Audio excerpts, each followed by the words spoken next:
जी महिला आहे तिला गंभीररित्या मारहाण करण्यात आली आहे. तुम्ही आता भेट दिली आहे, काय मागणी एकंदरीत आणि महिलेची परिस्थिती सध्या कशी आहे काय सांगाल?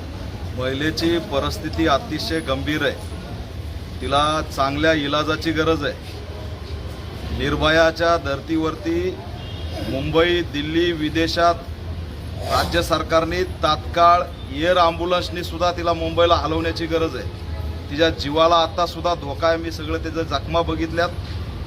त्याच्या अंगावरती ज्या जखमा आहेत त्याच्यामुळे महिला आता ही गंभीर जखमी अशी स्थिती आहे. मानवतेला काळिंबा फासणारी घटना आहे. जिजाऊची लेक मृत्यूशी झुंज देते. डॉक्टर बाबासाहेब आंबेडकरांच्या वकिली पेशा तिने मिळवला आणि त्या अधिकाराच्या बळावरती सरपंच आणि गावातील काही बेकायदेशीर काम करणाऱ्या लोकांना प्रश्न विचारायला सुरुवात केली. ही पुरुषसत्ताक मानसिकता की एक महिला वकील झाली म्हणून काय दीडशानी झाली का ती आम्हाला प्रश्न कशी काय विचारती म्हणून तिला शेतामध्ये रिंगण करून मारलंय. आणि जे मारलंय ती फक्त कहाणी नाही, मी आता डोळ्यांनी बघून आलोय. तिचा बॅक साईडला कोणतीच जागा खाली सोडलेली नाही. एवढं भयंकर निळं सुद्धा नाही, पूर्ण काळं झालेलं अशी स्थिती आहे. सातत्याने ती रडतीये. त्याच्यामुळे तिच्या जीवाला धोका निर्माण झाला आहे. दुर्दैव आमचं की आज बीड जिल्ह्यात मुख्यमंत्री, राज्याचे गृहमंत्री देवेंद्र फडणवीस आले होते, पंकजाताई मुंडे आल्या होत्या, इथले सगळे आमदार, लोकप्रतिनिधी होते.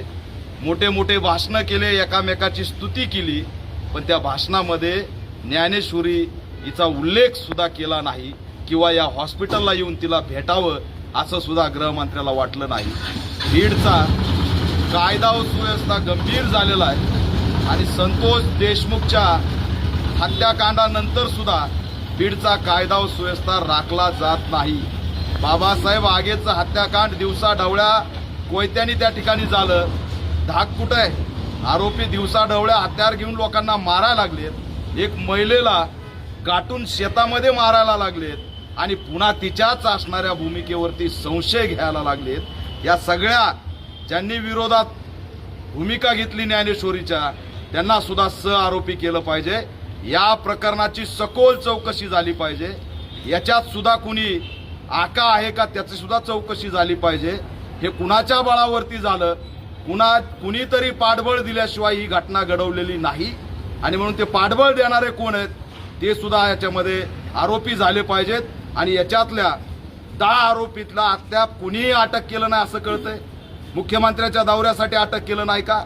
तुम्हाला मुख्यमंत्र्याला बंदोबस्त द्यायचा म्हणून अटक केलं नाही का? आणि म्हणून अजितदादा पवार यांना मी आव्हान करतो की पुणे हे खूप मोठं आहे. 2-2 जिल्ह्याचं पालकमंत्री पद सांभाळणं तुमच्याकडून होणार नाही.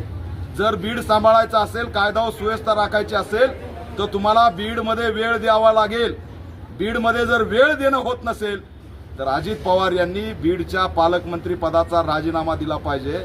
आणि नवनीत कावत हे एक चांगले अधिकारी या बीड जिल्ह्यात आलेत, चांगल्या पद्धतीने परिवर्तन करतायत, गुन्हेगारांच्या मुसक्या आवळतायत. तो अधिकारी हितून घालवायचा आहे म्हणून सुनियोजित घटना राजकीय षडयंत्र करून केल्या जात आहेत की ही सुद्धा शंका या ठिकाणी निर्माण झाली. म्हणून एसपींनी यामध्ये सिंगमच्या भूमिकेत बीडमध्ये यावं आणि अशा आरोपींना ठिचून काढावं. या सर्व आरोपीवरती मोकाअंतर्गत कारवाई झाली पाहिजे.